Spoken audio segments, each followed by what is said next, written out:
¿Sos suscriptor del canal? ¿Esto lo puedo contar? Sí. ¿Sos suscriptor del canal? Sí, De sí, pedrorazonal.com. ¿Aporta Alberto Fernández? Sí, sí. Bien. Y lo hago con gusto, lo hago con Y gusto. lo hago con gusto, perfecto. Bueno, nosotros acá tenemos una dinámica en estos vivos, Alberto, que hacemos los jueves a la noche, que conversamos de los temas que proponen la gente a través de las redes sociales. Yo pongo una historia en Instagram, digo de qué charlamos mañana, y la gente propone, y de eso charlamos. Ayer, cuando dije de qué charlamos mañana, no les dije que iba a estar Alberto. Porque si no, eso ya moldea muchísimo, ¿viste? Y a mí me gusta agarrar los cocoritos, porque como uno sabe que vas a estar, compañero, ¿por qué no hablamos? Bien. Entonces yo acá anoté algunos temas que propusieron. Dale. Dije, bueno, más o menos te los voy tirando y después vemos por dónde arrancamos. Pandemia y elecciones, precios e inflación, quiero entender por qué el gobierno todavía no puede contenerlos. Carne y exportación, salario versus precios, quiero que hablemos de Perón, dice un compañero. ¿No da un invitade? Pregunta Lucas Pablo Pombo. Bueno, compañero, te dimos el gusto. Acá estoy. Ahí está, El exactamente. Nestorizar la Argentina, dijo uno, volver a esos inicios. Eso es un tema que me interesa charlar con vos. ¿Qué podemos hacer para salir a bancar sin salir? Hidrovía, ¿podemos hablar de la hidrovía? Perfecto. ¿Es verdad que Guzmán se dedica solamente a la deuda? Preguntan también. Bien, esos son los temas. Alguno también me dijo, Cadete, ¿vos de qué querés charlar? Bueno, eso va a ser a lo último, si nos queda tiempo. ¿Vos querés arrancar por alguna en particular? No, por bueno, donde si quieras. te parece bien, arrancamos por la pandemia. Dale. Hoy, un día que, bueno, tuvimos récord de casos, superamos los 40.000. Se cumple una semana de las últimas medidas dispuestas por vos. Hace un año, cuando arrancó todo esto, vos nos diste un mensaje muy claro de que iba a ser el Estado y no el mercado quien decida cómo íbamos a atravesar la pandemia. Al principio eso gozaba de una gran legitimidad, contaba con un gran apoyo y a medida que fue pasando el tiempo, eso se fue desgastando y la oposición fue también haciendo un trabajo sobre eso. ¿Cómo estamos hoy? ¿Cómo es gestionar hoy en día la pandemia a diferencia de lo que fue el año pasado? ¿Cómo imaginás que va a ser el futuro próximo? ¿Ya pasamos lo peor? ¿Se viene un invierno difícil? A ver, en verdad nadie sabe muy bien cómo sigue la pandemia. No lo sabemos nosotros y no lo sabe nadie. Hay quienes dicen que esta es una suerte de otra pandemia, que no era la que conocimos el año pasado, sino que es otra, por la forma en que ha mutado el virus. A diferencia de un año atrás, tenemos una ventaja, que tenemos un año de experiencia. Y ya hay muchas cosas que sabemos. A diferencia de un año atrás, hay más agotamiento, hay más cansancio. Y a todos nos molesta esto de no poder movernos libremente, de tener que vivir con restricciones. A todos nos complica que los chicos no tengan clases presenciales. A mí me duele no poder ir a clase a la facultad. A todos nos complica, a todos nos complica. Y entonces eso se convierte en un elemento negativo. Hay un elemento positivo muy claro, que son las vacunas. El proceso de vacunación lo que está demostrando es que definitivamente favorece que los contagios bajen y favorece también que quien se contagia vacunado lo sobrelleve bien. Yo soy un ejemplo. Claro. Yo soy un ejemplo. ¿No lo sufriste, no lo padeciste cuando te... No, yo la verdad que no sentí... Lo más duro de mis 12 días de encierro es sentirme tan bien, porque decía, si me siento tan bien, ¿por qué tengo que estar encerrado? Bueno, era para no contagiar, obviamente. Pero no, yo no sufrí ningún tipo de malestar físico. Esta es la realidad. ¿Charlaste con Merkel ayer? Sí. Estuviste en Europa la semana pasada. Sí. ¿Tus colegas, se dice? ¿Sí?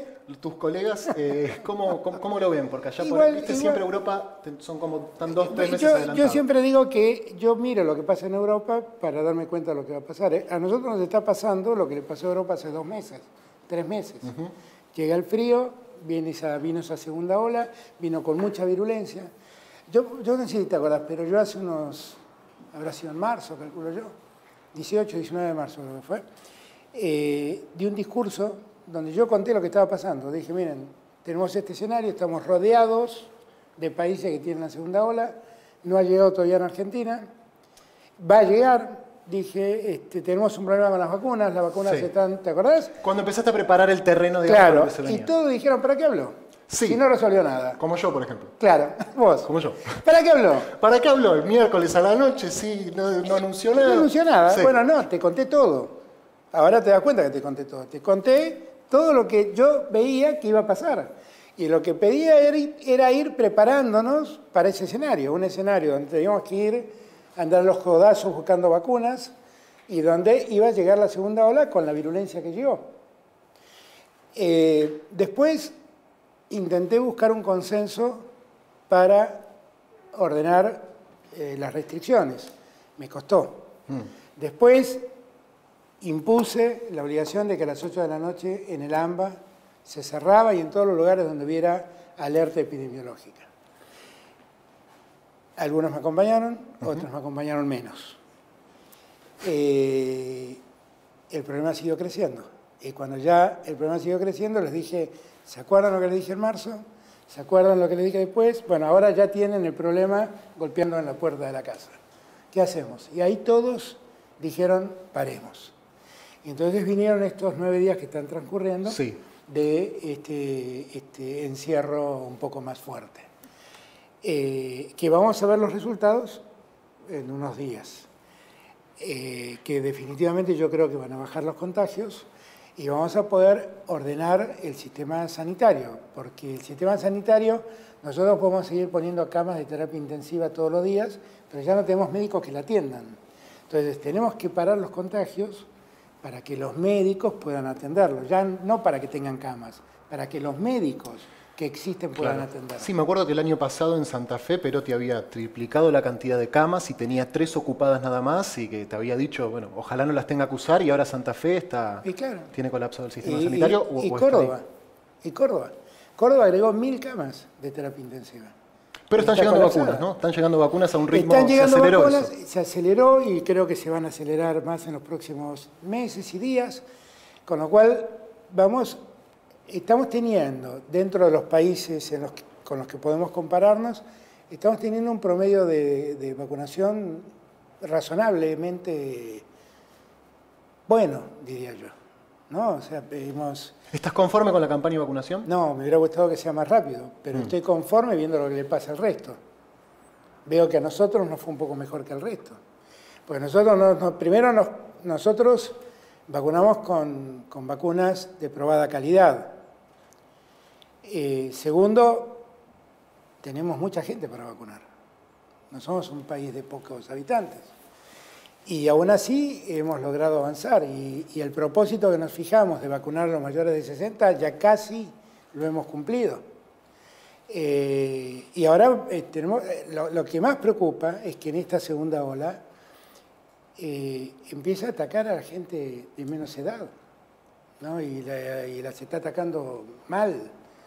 Entonces, yo diría que nosotros tenemos que estar muy atentos, tenemos que saber que el problema existe, tenemos que saber que la única forma de remediar el problema es evitando el contagio, el acercamiento, la circulación, que en el vagón de un subte o en un tren o en un colectivo es muy fácil transmitir el contagio, que si nosotros no evitamos la aglomeración de gente, el contagio va a difundirse y que no hay otro modo. O sea, que esto que digo yo acá es lo que me decía Costa en Portugal o Macron en Francia, o es lo que me dijo Merkel ayer en la mañana. No hay otro modo, no conocen otro modo. Allá también las oposiciones hacen campaña en contra del confinamiento, negando la pandemia. Absolutamente. ¿Tienen los mismos problemas allá? Absolutamente. Opera de la misma forma. Hay antivacunas, hay anticuarentena. La alcaldesa de Madrid gana una campaña diciendo yo voy a abrir las cervecerías. Ayuso. Claro. Voy a abrir la cervecería. Claro, y vos veías en Madrid cervecerías que tenían un cartel que decía esta cervecería vota Ayuso. Claro. Ahora, es loco porque cuando terminó el confinamiento, fue la semana pasada en España, cuando se levantaron las restricciones. A pedir. Exactamente. No, claro, y es así. Salió la gente a la calle a festejar, digamos, claro, bueno, yo a desahogarse. Leí hace un rato en un portal de noticias de uno de estos diarios que conocemos, que decían, el lunes se termina el confinamiento y el gobierno va a volver a lo que era antes. Ahora me piden confinamiento. Bien. Es una cosa muy loca. Claro. Muy loca. Pero bueno, pero eso tiene una parte positiva, que es que tal vez hizo falta todo esto para que tomen conciencia de la gravedad del problema. O tal vez si hay nuevo confinamiento te digan, pero ¿por qué el confinamiento? Otra vez un tirano. Entonces, claro, quiere decir que no hay punto de acuerdo. Es así. Punto de acuerdo con ellos. A mí no es un tema que me interese particularmente, porque yo no recibo la gacetilla de la Embajada de los Estados Unidos, pero hay un tema con Pfizer, ¿no? Uno lee los diarios y están con Pfizer, parece que es la única vacuna que sirve, que todas las demás. ¿Qué onda con eso? ¿Cuál fue la primera vacuna que aprobó Argentina? La Pfizer, ¿no? Eso, exactamente. Me quería explicar por qué yo no, si fue la primera vacuna que aprobé, yo no la quiero comprar. Bueno, yo no la quiero comprar porque entre las condiciones iniciales que Pfizer puso, ahora está cambiándolas algunas, la verdad es que me ponía a mí en una situación muy violenta de exigencias y comprometía al país en cosas que era muy difícil comprometer. Y entonces dije, esto yo no lo puedo firmar porque me están pidiendo cosas desmedidas. La negociación con Pfizer nunca se interrumpió y sigue hasta el día de hoy. Si vos me preguntás qué es lo que yo íntimamente creo, porque cuando vos revisás cómo actuó Pfizer con lo que le compraron la vacuna, la verdad es que cumplió en parte e incumplió en mucho. Ahora, ¿dónde no incumplió Pfizer? En los Estados Unidos. Bueno, en los Estados Unidos hizo en 100 días 100 millones de vacunados, claro. Eso fue. Y vacunó. Y claro, ¿y qué hacían falta? Las vacunas de Pfizer en los Estados Unidos. Claro. Pfizer firmó contratos antes que, cuando llegó el momento de firmar con Argentina, ya tenía firmado contratos. Y se dio cuenta que le iba a pasar esto, que le iba a pasar que le iban a decir a los Estados Unidos, deja la vacuna acá. Entonces, yo siento que hubo más como obstáculos que puso Pfizer para no firmar el contrato, porque no iba a poder cumplirlo, que obstáculos que pusimos nosotros. La verdad es esto lo que yo siento. Bien. Ahora, la vacuna de Pfizer es muy buena vacuna, tan buena como la de Sputnik, tan buena como la de AstraZeneca, tan buena como la de las chinas que estamos comprando. Ahora estamos comprando CanSino también. Ahora, todo el resto es un delirio. O sea, el delirio de decir, no quisieron comprar por una razón ideológica y que eligieron las vacunas rusas y chinas. No, y que pidieron coima también. Bueno, claro, ese es un disparate mayúsculo. Bueno, eso ya tendrán que responder. Sí, va por la justicia. Pero la verdad, ¿para qué le fue la primera que aprobé si no la iba a comprar? No, lógica no tiene, no tiene pero bueno, ninguna, está bien. No tiene ninguna. Te repito, no es un tema que a mí particularmente me desvele por qué no llegan las de Pfizer, pero uno lee los medios, lee los diarios, prende la tele. Pero es que si aplicas un poco la lógica que nos mueve habitualmente y te das cuenta que hubo 100 millones de vacunas reservadas en los Estados Unidos para los americanos y que Pfizer tiene problemas en toda Europa porque no ha podido cumplir, ha cumplido parcialmente en América Latina. Entonces el problema evidentemente era que había que acumular vacunas en Estados Unidos, claro, y no podían salir.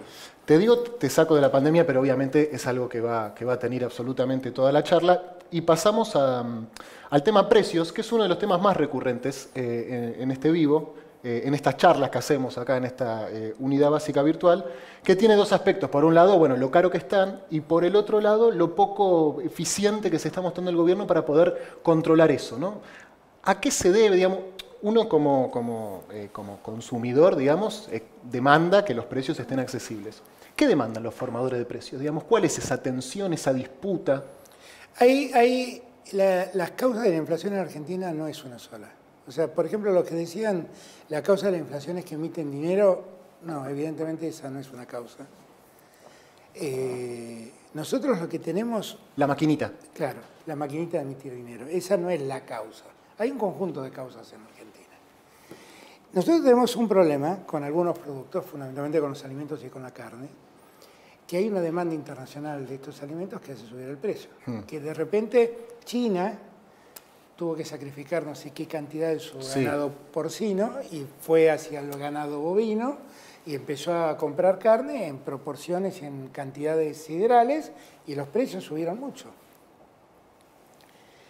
Y la verdad es que nunca hicieron nada los productores y los frigoríficos por desacoplar el precio internacional del precio local. Porque puedo entender que en China paguen mucho por la carne que necesitan, pero no entiendo por qué los argentinos tienen que pagarlo al mismo precio. Ese es el problema de la carne. Ese es el problema de la carne. Que nosotros, ¿cómo lo resolvimos? Parando las exportaciones. ¿Cuál es la idea? Mira, yo paro las exportaciones. Y los argentinos... Intuyo que no es una medida que te guste igual, ¿no? Es que no es bueno, porque la verdad es que estamos perdiendo dólares que entran. Claro. Entonces yo la verdad es que no quisiera hacer eso. Yo lo que quisiera es que los mismos formadores de precios, los productores, los frigoríficos, se den cuenta que los argentinos no tienen por qué pagar la carne al mismo precio que se paga en el mundo, porque nosotros la producimos. ¿Y si se dan cuenta y no les importa? Bueno, entonces hacemos lo que estamos haciendo. Claro. Entonces paramos las exportaciones, vamos a ordenar, porque a mí lo que me preocupa es el argentino y la Argentina. Ese es lo primero que me preocupa. O sea, yo no estoy para acumular dólares, yo estoy para que coman los argentinos.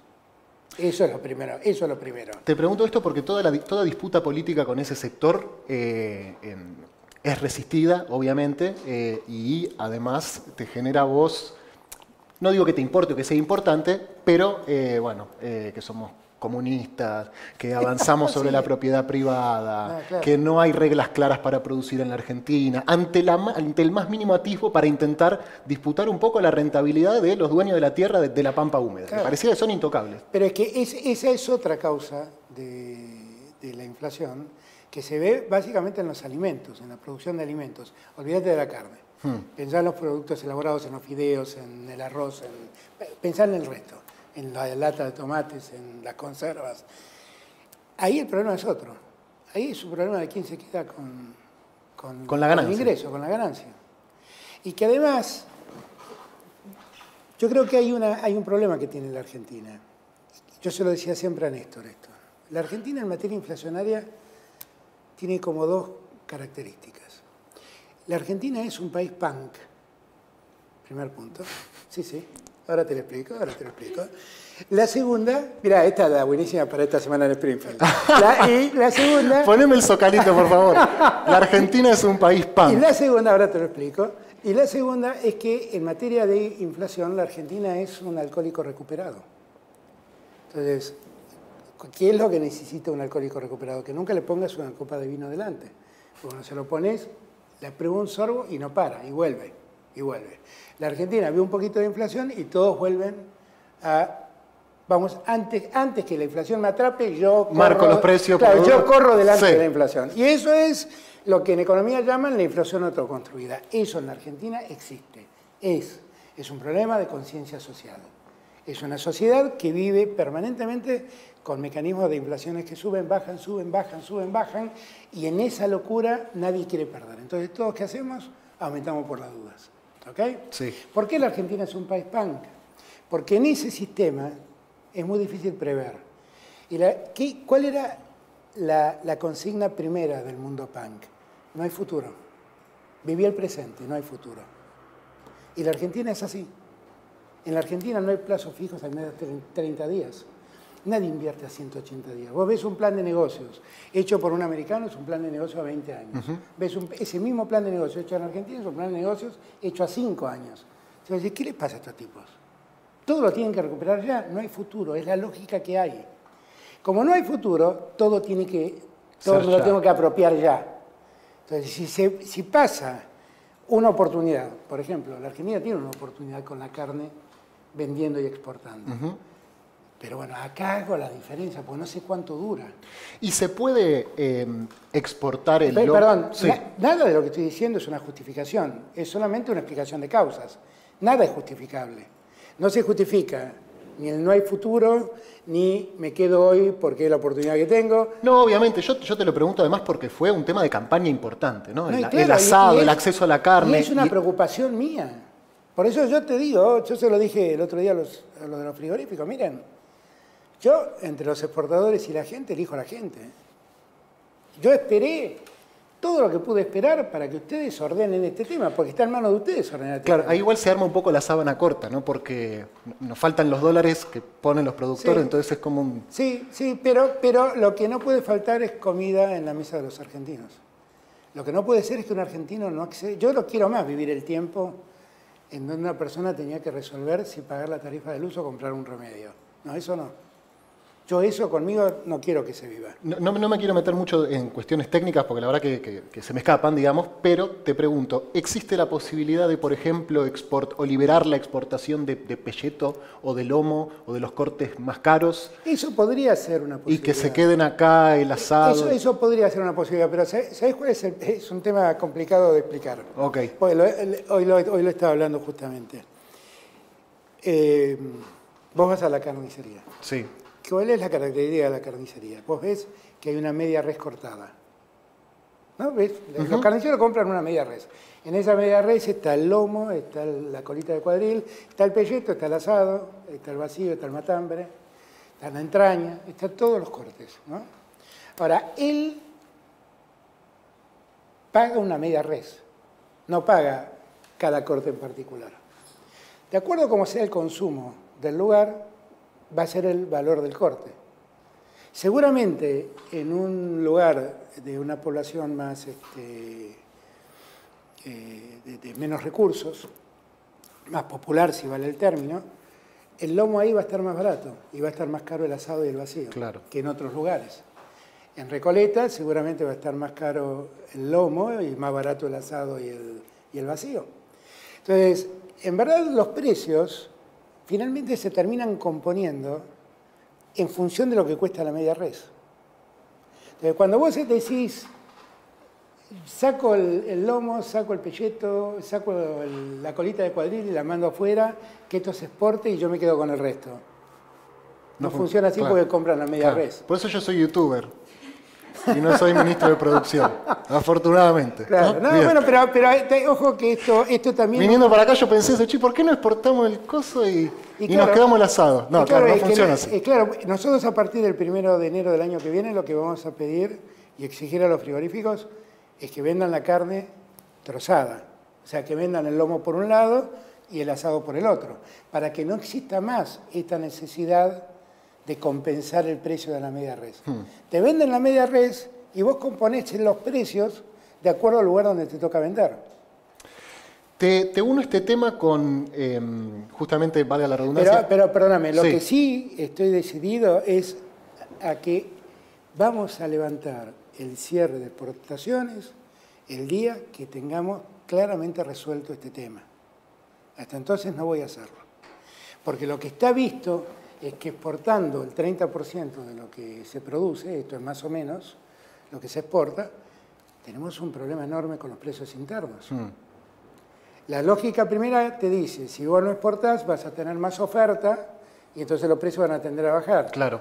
Sí, eso es la lógica. Claro. ¿No? Claro. Después está la tensión la Argentina. La Argentina.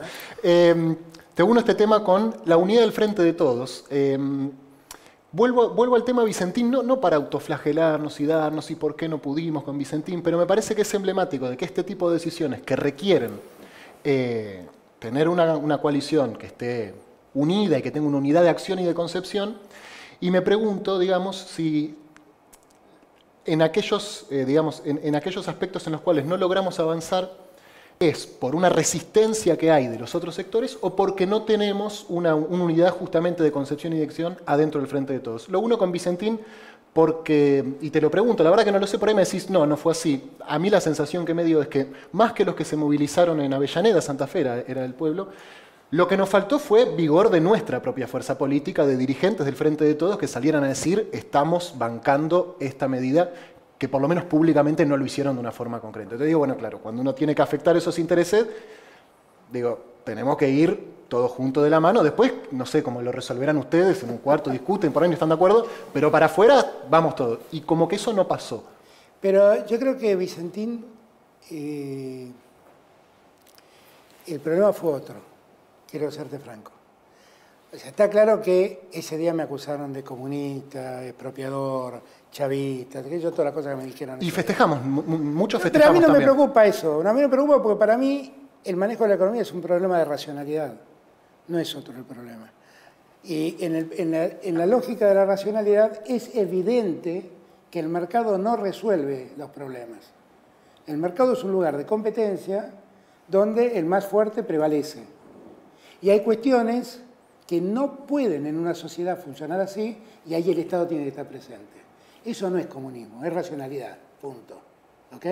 Es sensatez, no es otra cosa. Entonces, ¿qué nos pasó con Vicentín? Nosotros vimos una oportunidad, que era que el Estado se meta en el mundo de las exportaciones de cereales y de algún modo nos permita intervenir jugando con los precios para contener los precios internos. Y Vicentín parecía una buena oportunidad, porque era una cerealera importante y era una exportadora importante. Creo que era la séptima más importante, Claro, la séptima exportadora claro, más importante. Claro. Entonces,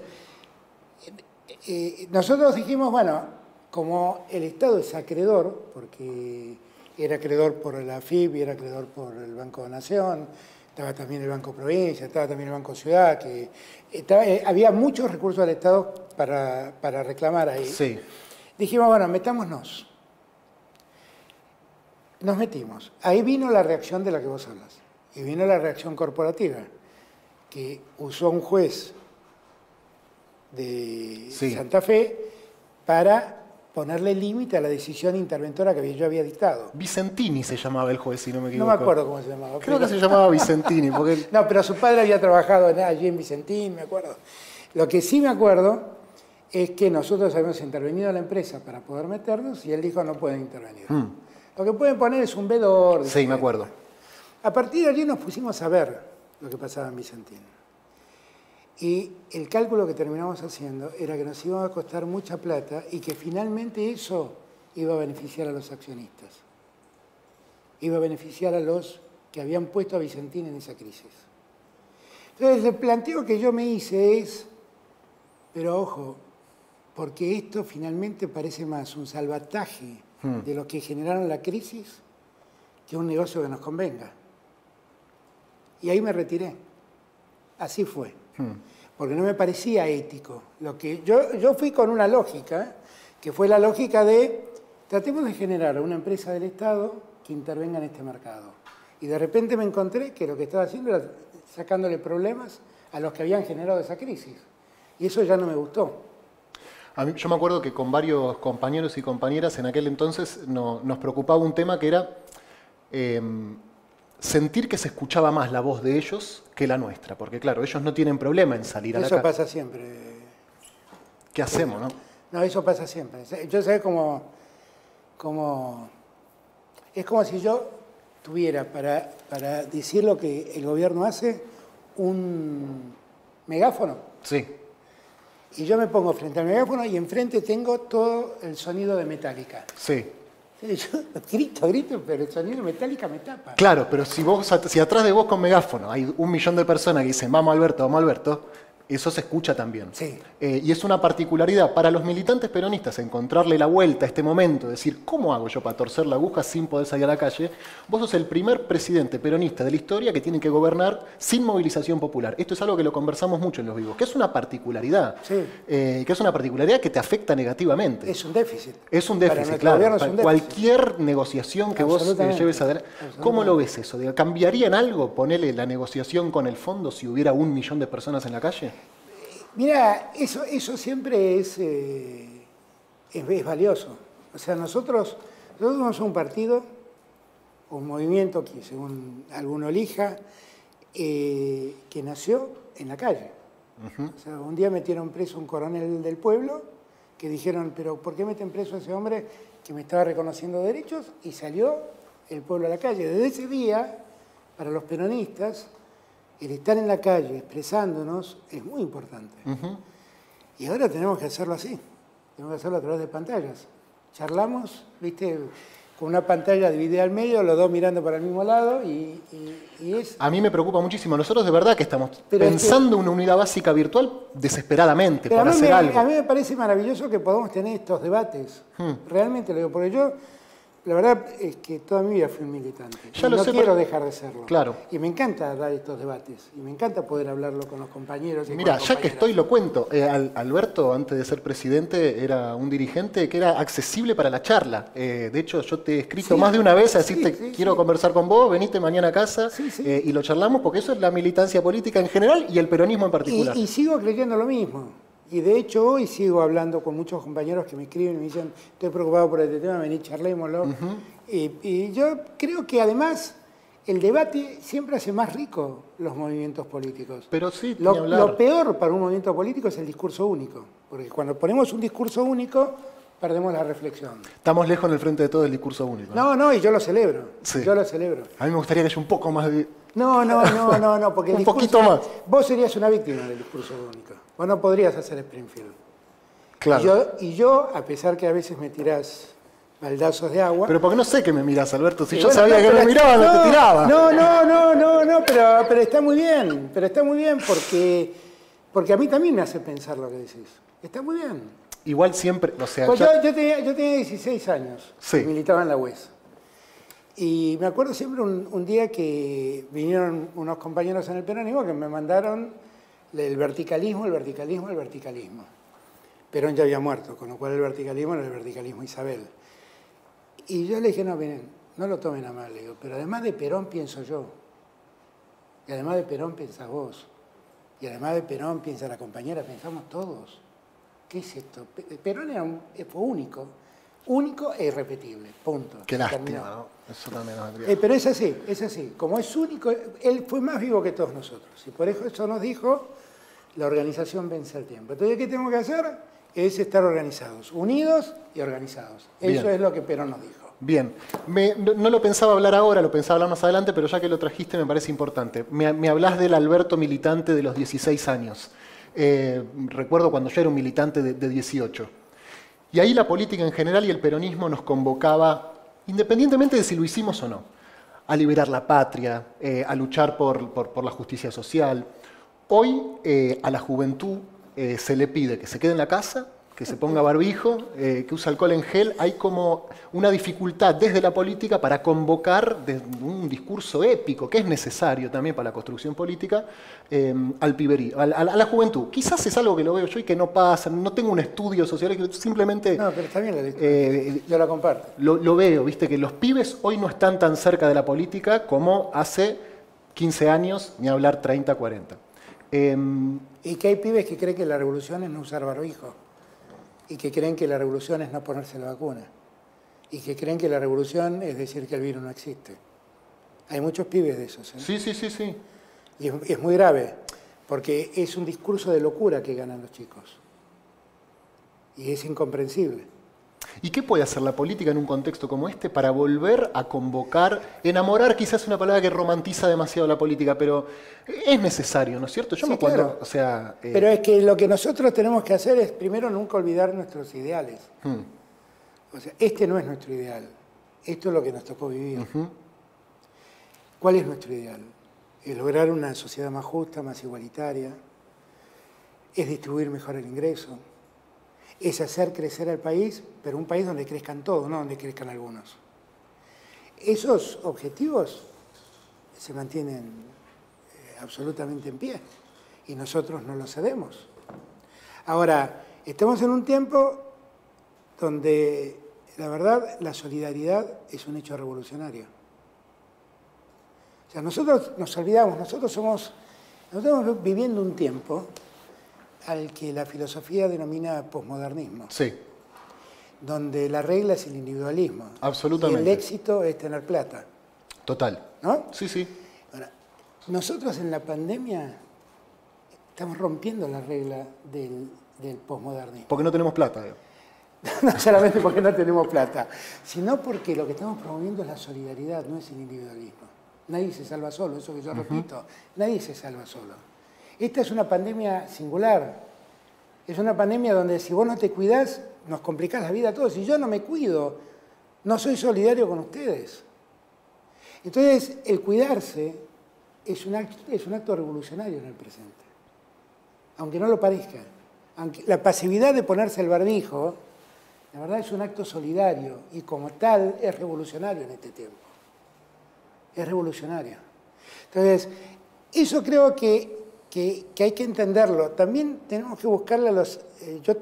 ahora, la semana que viene, creo que vamos a estar largando una serie de planes para los jóvenes, para buscarle salida a los jóvenes. Porque también a los jóvenes les ha complicado mucho la vida esto. Laboralmente, en estudios, Es que le ha eso también mucho la vida. favorece el discurso antipolítica, sí, claro. porque mirás para adelante y no la ves, Claro. y ves que la política no te va a ofrecer soluciones para tu vida y dónde vas, y bueno, justamente No, ahí. es que eso, la semana que viene estamos largando una serie de medidas para jóvenes, para impulsarlos, pero dentro de las restricciones que tenemos. O sea, no hay ninguna política que diga salí y divertite. No. No hay ninguna política que diga andate con tus amigos a tocar la guitarra y hacete un asado con todos. Porque no podemos hacerlo.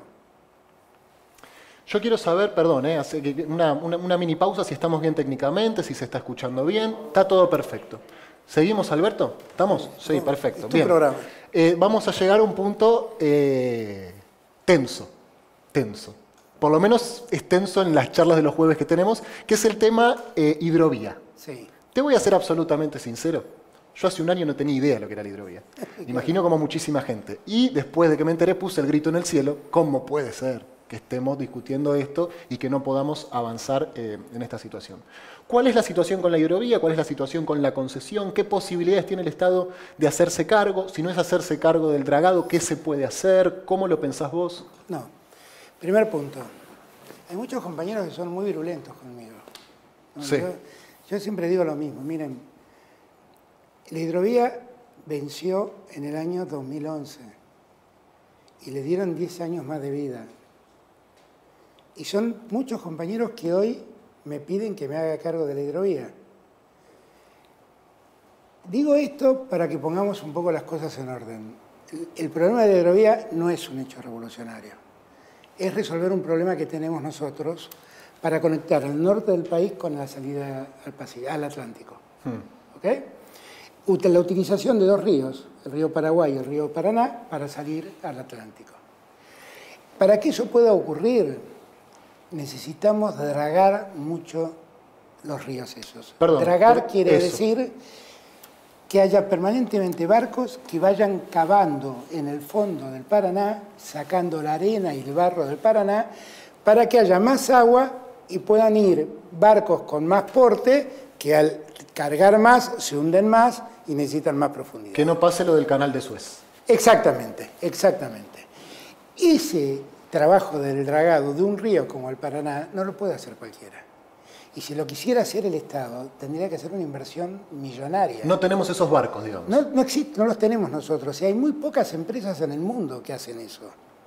Una es la belga, ¿no? Que es la que lo saca. Una es la belga, pero hay otras, no es la única. Entonces, ¿qué he planteado yo? Miren, el río Paraná y el río Paraguay es un tema nodal para el desarrollo del norte. Que todas las provincias ribereñas de esos ríos participen en la licitación, en la adjudicación y en la administración de esos ríos. Hasta ahora lo hacía el Estado Nacional. Ahora no va a ser así. Va a ser un consejo donde están todas las provincias con el Estado Nacional administrando ese río.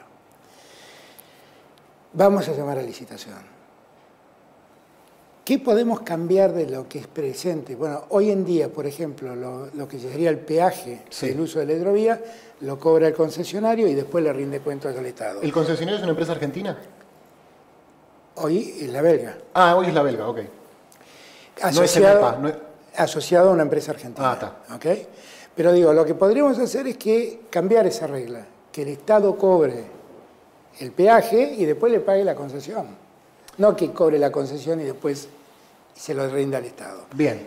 Eso podríamos hacerlo. Ok. ¿Por qué? Porque suponemos, no quiero acusar acá, por favor, que no se malinterprete esto, pero suponemos que quizás quien cobra el peaje y después le da al Estado lo que le corresponde... No rinda todo lo que no corresponde. rinda, podemos pensar que quizás...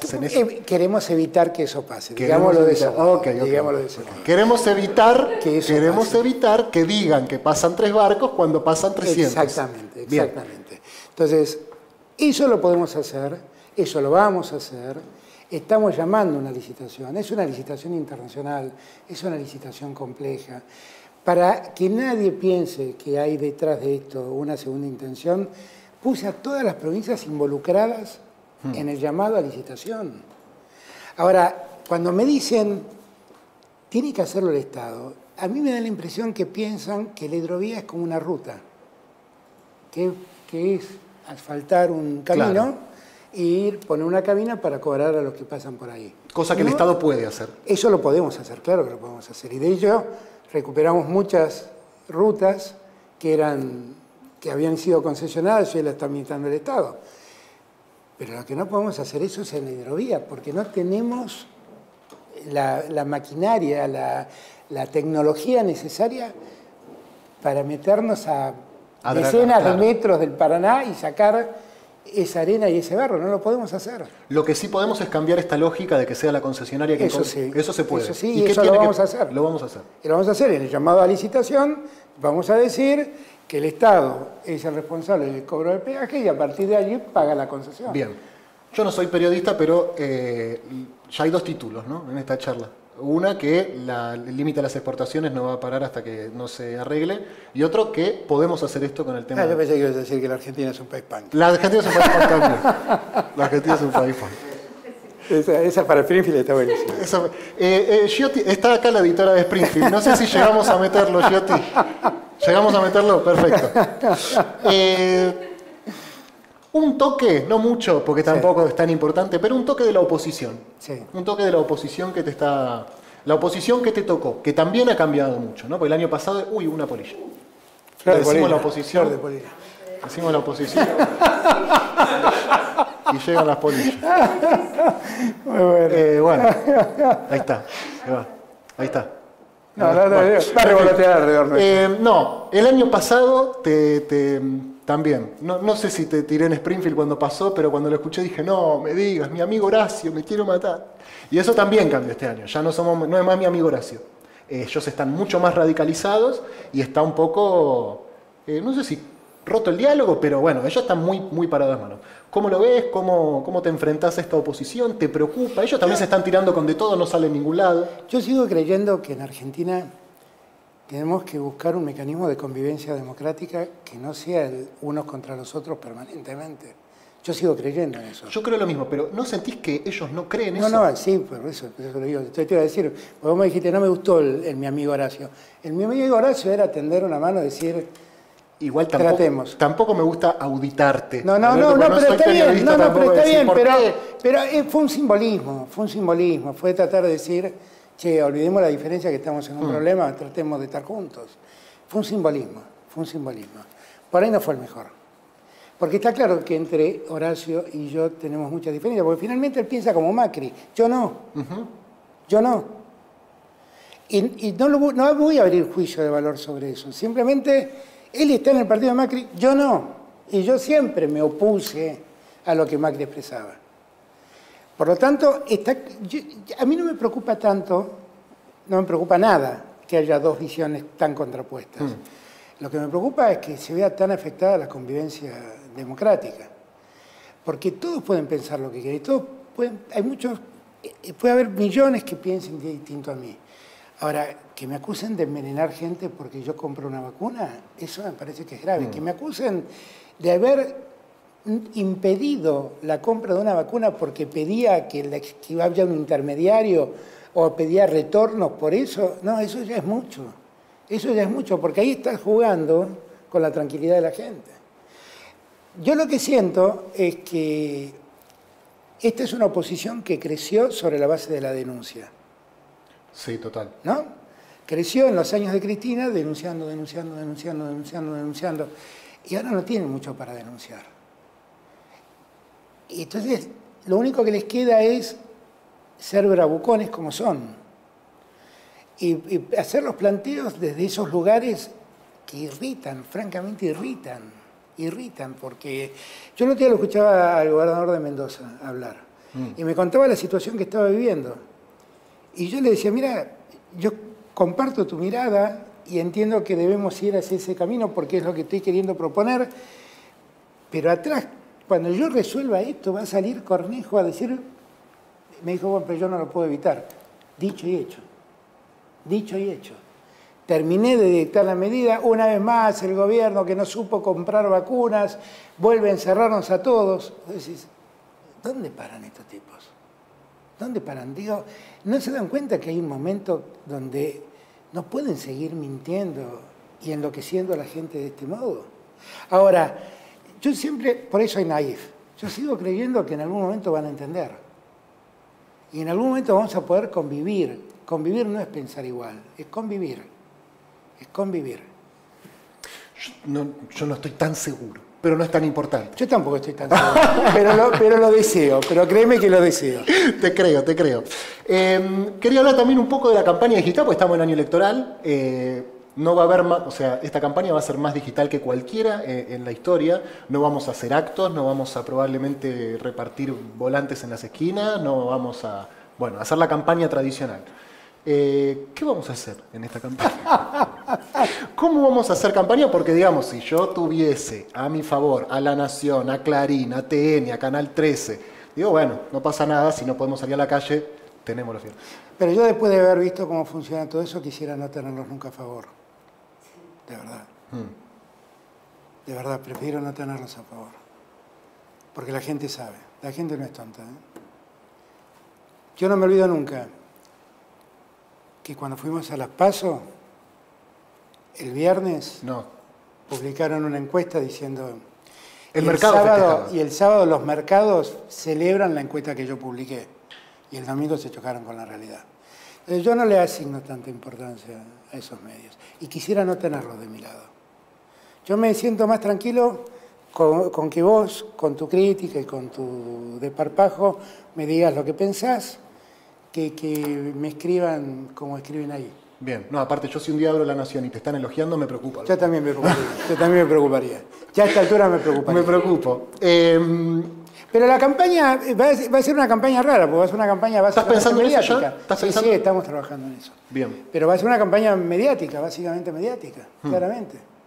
Y vamos a tener que poder llegar a la gente de otro modo. Igual yo estoy convencido que los argentinos y las argentinas saben quién los quiere y quién los cuida. Y saben quién no. Y saben que nosotros no debemos haber equivocado, porque el que trabaja se equivoca, decía un jefe mío.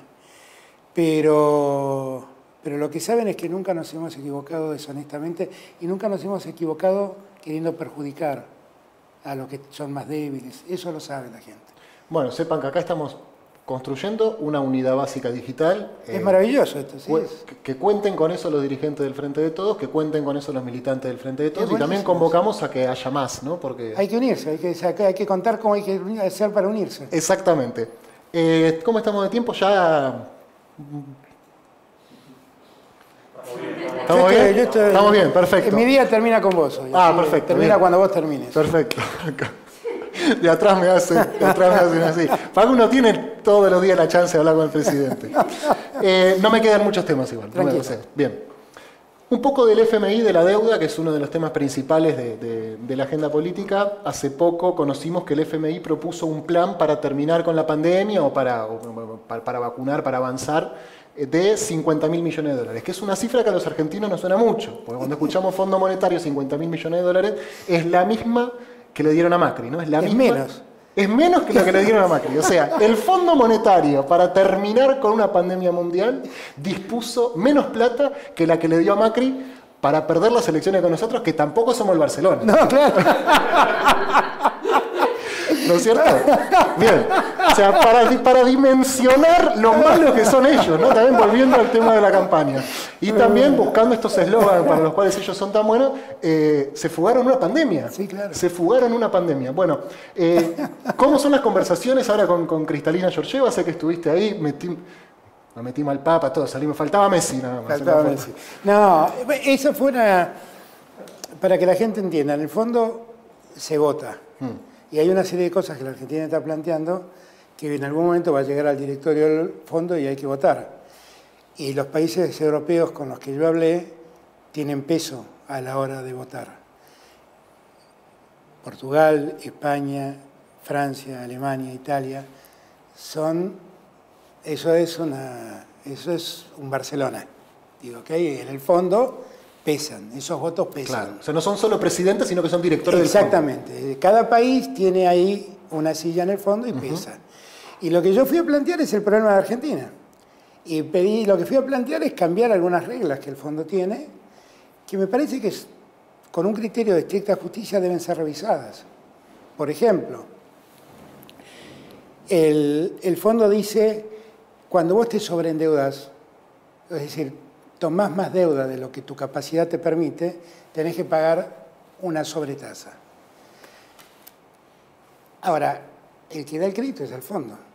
El fondo puede decir, no, mirá, vos ganás 100, te puedo prestar hasta 50. No te puedo prestar 200. Sí, hasta ahí tiene sentido. Hasta ahí tiene sentido. Ahora, resulta que él dice, no, yo te presto 200, aunque te tendría que prestar 50, pero me tenés que pagar una tasa que triplica la tasa inicial. O sea, si yo no hubiera, si Macri no hubiera endeudado el país como lo endeudó, nosotros hubiéramos pagado 1 punto de tasa. Estamos pagando 3 por culpa de habernos excedido en nuestra capacidad. Habernos excedido con la anuencia del fondo, siempre lo digo, porque acá hay 2 responsabilidades, la del fondo y la del gobierno. Ellos también hicieron algo que no se podía, ¿no? Claro, bueno, hicieron algo que es muy irresponsable. Digo, si yo voy a tu banco, y vos sos el dueño del banco, y te digo, mirá, yo necesito que me prestes 3 millones de dólares. Bueno, ¿y vos qué tenés? No, yo tengo el Toyota modelo 2019. Me decís, no, loco, yo con eso te puedo prestar. ¿Qué te puedo prestar? 1 millón de pesos te puedo prestar. Esto es lo que me decís. Ahora, si vos me decís, no, te voy a prestar el equivalente a 20 Toyotas y vos me vas a tener que pagar el triple de tasa, bueno, vos sabés que no lo vas a cobrar en tu vida eso. Bueno, esto es lo que pasó con Argentina. Entonces nosotros vamos y decimos, les pido por favor acompáñennos a que la sobretasa desaparezca. Empezamos por Portugal, ¿sabés por qué? Porque cada vez que le planteamos esto al fondo, nos decían, no, pero Portugal pagó la sobretasa. El caso de la salida a la portuguesa. Claro, Portugal pagó la sobretasa. Entonces yo no le puedo sacar la sobretasa porque entonces hay una desigualdad. Fui, le expliqué el tema a Costa y Costa dijo, Portugal sabe lo que es pagar la sobretasa, no debe haber más sobretasa. Y estamos de acuerdo con Argentina. Bueno, todo ese periplo terminó con Merkel ayer. A quien no la fue a ver porque ella había dispuesto un cierre muy estricto de Alemania y por eso no pude verla. Bien. Y en el medio la vi a Cristalina. Y a Cristalina le planteé un segundo tema que me preocupa, que es el tema del plazo. Digo, es cierto, yo ayer o antes de ayer escuchaba un reportaje a Macri que era impactante porque me decía que estamos negociando más nosotros. Está bien. Es buenísimo, es buenísimo. Es un país, ¿sabés qué decía Perón? Esta es una unidad básica, ¿no? Esto es una unidad básica, sí. Perón decía, estos tipos son únicos. Primero te roban el perro y después te tocan el timbre para que le dé la correa. Y dice, esto es lo mismo, ¿viste? Me metieron en el problema y después me explican cómo pasear al perro. No, digo, es una cosa espléndida. Bueno, el otro tema que planteamos son los plazos. El fondo tiene dispuesto un sistema de plazos para pagar. Si te dan un stand-by, tenés que pagar en 3 años. Si te dan un acuerdo de facilidades extendidas, tenés que pagar en 10. Yo digo, estamos en pandemia, ustedes hicieron un estropillo dándonos este dinero, por favor dennos más tiempo para pagar.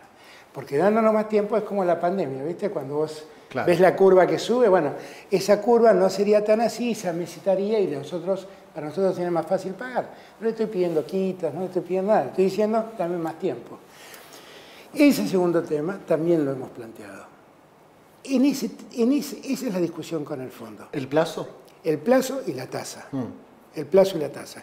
¿Por qué planteamos esto? Porque en verdad lo que queremos es garantizarnos tiempo para que nuestro país se recupere y que no padezcan más los que ya padecieron mucho. Por eso, yo leía, por ejemplo, que ayer o antes de ayer, no sé, hubo una expresión de un grupo de diputados, no sé, que salió y dijo que tenemos que ser duros con el fondo y pedirle al fondo. Yo estoy de acuerdo con eso. ¿De diputados nuestros? Claro, sí. Yo estoy de acuerdo con eso. Nosotros tenemos que ser firmes con el fondo, tenemos que negociar con firmeza y tenemos que pedirle al fondo que entienda que la Argentina no se le puede pedir más de lo que puede, porque ya ha dado mucho, ni siquiera por el gusto del pueblo, sino porque unos irresponsables le hicieron pagar a la Argentina lo que la Argentina no podía pagar. Yo la verdad es que con eso estoy totalmente de acuerdo. Lo que pasa es que algunos compañeros piensan que porque uno habla con alguien del fondo se vuelve del fondo. No, no se vuelve del fondo. Uno nunca olvida quién es uno. Y uno nunca olvida a quién representa. sabe muy bien a quién representa. Y yo sé qué intereses represento. Yo represento a los argentinos. Y siempre voy a decir lo mismo. Y mi mayor preocupación son los argentinos que peor están. Esa ética de la solidaridad de la que hablaba Alfonsín me obliga con ellos antes que cualquier otra persona o cualquier otro organismo. Hago una pausa acá y te lo tengo que decir porque si no los que me siguen me van a matar. Sí. Un deseo de esta comunidad, de esta unidad básica digital, es obviamente superar la pandemia y me piden por favor que te diga no más menciones a Alfonsín. Bueno. Eso me dicen los compañeros, ¿no? Está bien. Eso, qué sé yo. Si no lo digo, me van a putear a mí y digo yo... Miren los radicales hoy en día y piensen en Alfonsín. Y entonces se van a dar cuenta por qué lo valora Alfonsín. Claro, bueno, comparación. Vamos un toque a Néstor, a ese 2003, porque me hablas del fondo, de lo que hay que pagar ahora, lo que se pagó en ese momento eran 9.800 millones, si no me equivoco, y ahora hay que pagar... 5 veces más. Eso está buenísimo ese dato, porque desde que se creó el fondo hasta que nosotros pagamos, la Argentina acumuló 9.800 millones de dólares y nos pareció una exorbitancia. En un año nos endeudaron 5 veces eso. Me pasa cuando hablamos del 2003, cuando te escucho a vos, la escucho también a Cristina, que la semana pasada estuvo en un Zoom con el Instituto Lula y también se notaba cuando hablaba de esa época cierta nostalgia, por decirlo de alguna forma, de decir, bueno, lo que hicimos hay que volver a hacerlo. ¿Qué escenario, qué fue lo que cambió, digamos, cuáles son las condiciones que estaban presentes en el 2003 y que hoy no se pueden, no existen? ¿Con qué estado te encontraste ahora que no existía en el 2003? Digamos, ¿qué de lo que se hizo se puede replicar y que hay que decir, muchachos, acá hay que cambiar la estrategia porque esto ya no existe más, digamos? No, lo que no hay que cambiar son los objetivos. Los objetivos siguen siendo los mismos. El escenario cambió mucho porque allá no había pandemia. Tampoco debíamos 57.000 millones de dólares. Estábamos en default, que eso era peor que lo que recibí yo, pero pudimos salir del default, con una negociación muy dura con los acreedores. Nosotros esa negociación la llevamos adelante y le permitimos ahorrar a la Argentina en 10 años 30.000 millones de dólares, que es lo que finalmente le terminamos sacando a los acreedores. Lo que me parece es que hay un contexto internacional muy distinto. Favorable, porque en aquel momento lo que subía era la soja, ahora lo que sube es la carne, la soja también el maíz. En eso se parece. Pero en un escenario de profunda desigualdad hoy en día, ¿viste? O sea, porque la pandemia a la desigualdad que arrastraba a la Argentina la profundizó. Yo digo siempre, yo era un médico que recibió un paciente en terapia intensiva y a ese paciente le agarró el COVID. O sea, es una situación complejísima. Y es lo que nos pasó como país. Y eso es lo que no hay que olvidar. Eso es lo que no hay que olvidar. Con todo, tuvimos logros, qué sé yo, días atrás salió un estudio que dice que la Argentina es el país que mejor trató a los trabajadores en la pandemia. Tuvo los mejores resultados comparativos en el mundo. Y ese fue un esfuerzo conjunto que hicimos toda la sociedad para garantizar eso. Yo lo que creo que es muy distinto, y también es distinto el contexto internacional. Yo no lo tengo ni a Tabaré ni al Pepe en Uruguay, no lo tengo a Lula en Brasil. ¿Lo podrás tener el año que viene? Sería espléndido. Sería espléndido. Todos saben de mi amistad y mi cariño por Lula. Sería espléndido. Lula para mí es el líder latinoamericano más enorme que he visto. Es otro mundo. En Chile estaba Bachelet o Lagos y hoy no están. Estaba Chávez. Estaba Chávez. Por eso digo, es otro mundo, es otro contexto. ¿Pensás en él? ¿Lo tenés presente? ¿Lo recordás? Todos los días. Todos los días. Todos los días. Sí, nosotros también. Yo lo he querido mucho a Néstor. Y además siento que aprendí mucho con él. Y a veces me siento su discípulo. Y siento que debo ser muy firme con lo que eran sus ideales. Y yo creo a Stegro de estar haciendo honor a lo que él quería hacer y en lo que él creía. Hay muchos compañeros que vivieron más intensamente la época de Cristina, y Cristina y Néstor tuvieron algunos matices que los diferenciaban.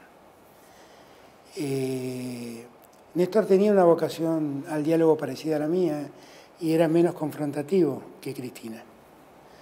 No hablo juicio sobre valor sobre todo, porque Cristina fue muy valiente y tuvo mucho coraje en muchas de esas confrontaciones que promovió. Y Néstor ganó con el 22%, tampoco se podía hacer muy el cocorito, ¿no es cierto? Exactamente. Hablamos de Néstor y tenemos que hablar de Cristina, y me parece que es un buen momento ya para ir cerrando, para ser respetuoso también con el tiempo que nos dieron en este contexto, agradecerte nuevamente. No. Siempre decís que con Cristina aprendieron y que no se van a pelear más. Por supuesto que no. Pero se los ruego, pero también preguntarte cómo es no pelearse más, qué implica no pelearse más en un contexto en el cual están gobernando la Argentina con dos estilos de conducción distintos, ¿no? Como vos lo marcás. ¿Cómo es pelearse con Cristina? Ya lo sabemos. Fue malísimo para todos nosotros. ¿Cómo es no pelearse, digamos? No, bueno, es que creo que los dos sabemos que por pelearnos llegó un día Macri. Por pelearnos y dividirnos. Y eso aprendimos todos. Hay una frase que yo creo que hizo un clic en la cabeza de todos nosotros, que fue aquella que dije: con Cristina no alcanza si Cristina no se puede. Sí. Cristina se enojó mucho ese día. Ah, ¿sí? Sí, bueno, dijo: no, porque no me alcanza porque ustedes no están, entonces no te alcanza. Claro, y después vinieron los otros y dijeron: ¿qué dijiste de Cristina? Muchachos, sin Cristina no vamos a ningún lado. Basta, terminemos con esto. ¿Todavía hay alguno que tiene esa No, yo creo que no. Yo creo que la verdad lo que hemos logrado es entender eso. Cuando a mí me dicen a veces: no, pero siempre hemos perdido en los últimos años las elecciones de medio término. Divididos. En 2013, divididos. En 2015, divididos. Sí. En 2017, divididos. Sí. Basta. Sí. Basta. Y en 2013 no sé si perdimos la provincia de Buenos Aires, pero en la nacional no sé. Bueno, pero no importa. Pero igual fueron divididos. Sí, claro. Massa sacó el 40 y pico % de los votos en la provincia. Fue muchísimo. Digo, nosotros, Perón en eso fue sabio. Unidos y organizados. ¿Okay? La organización vence al tiempo. Y estar unidos es central. Cada vez que, yo creo que a Cristina debe pasar lo mismo, pero cada vez que uno siente que exploto, digo: Macri, no, vamos a echar vuelta, Cristina. Vamos a echar vuelta. Claro, y claro. Pero es que, y ella debe decir lo mismo conmigo, ¿eh? No es que yo lo digo por ella, ¿eh? Debe ser igual. Pero igual nos llevamos mucho mejor de los que creen. Porque... yo creo que se llevan bárbaro. Yo creo, porque viste que hay toda una historia de que Cristina viene acá y me pega 4 gritos y yo salgo sumiso a hacer lo que hace Cristina. La verdad no soy tan sumiso. Y la verdad que tampoco Cristina pega 4 gritos. Y la verdad es que en los grandes temas no tenemos diferencias. Las diferencias con Cristina asoman en cómo lo hacemos. Ahí aparece la diferencia. Formas. Formas. No es tan importante. No, porque ahí aprendimos que eso no nos puede dividir. Eso no nos puede dividir. La última, perdón, me van surgiendo a medida que te escucho. Es más importante... Perdón, y un detalle más. Y Cristina, además, es una mujer de una gran inteligencia. Eso lo he dicho hasta cuando la criticaba. Y la verdad, uno tiene que aprovechar esa inteligencia. Y además fue 8 años presidenta. Y tuve una experiencia que yo fui jefe de gabinete 5 años, pero no fui presidente. Es otra historia. ¿Y por qué desaprovechar esos 8 años de experiencia? Yo no pienso hacer eso. De verdad no pienso hacerlo. Y millones de personas que la aman, ¿no? Que la amamos, que la buscamos, que la queremos. Claro. Y ella además lidera un pedazo importante de esta coalición. Es más importante para vos... Y hay otro detalle más. Sí. Perdón. No, por favor, escuchá. Pero hay otro detalle más. Es la primera vez que una coalición gobierna. Sí. Es la primera vez. Sí. Y es la primera vez que lo hacemos de verdad. O sea, yo respeto los espacios de cada uno en la coalición. Bien, eso te quería preguntar. ¿Es más importante lograr imponer tu lógica al resto de la coalición o a vos te importa que la coalición no se rompa? No, a mí me importa que la coalición no se rompa. Y me importa que todos predomine la lógica. Porque siempre hay una lógica que es preponderante. Siempre. Y yo lo que aspiro es que nadie rompa esa lógica. Y cuando alguien la quiere romper, lo invito a comer un asado y lo charlamos. Yo no quería romper nada igual. Bueno, gracias Alberto. No, gracias. Muchísimas gracias, de verdad.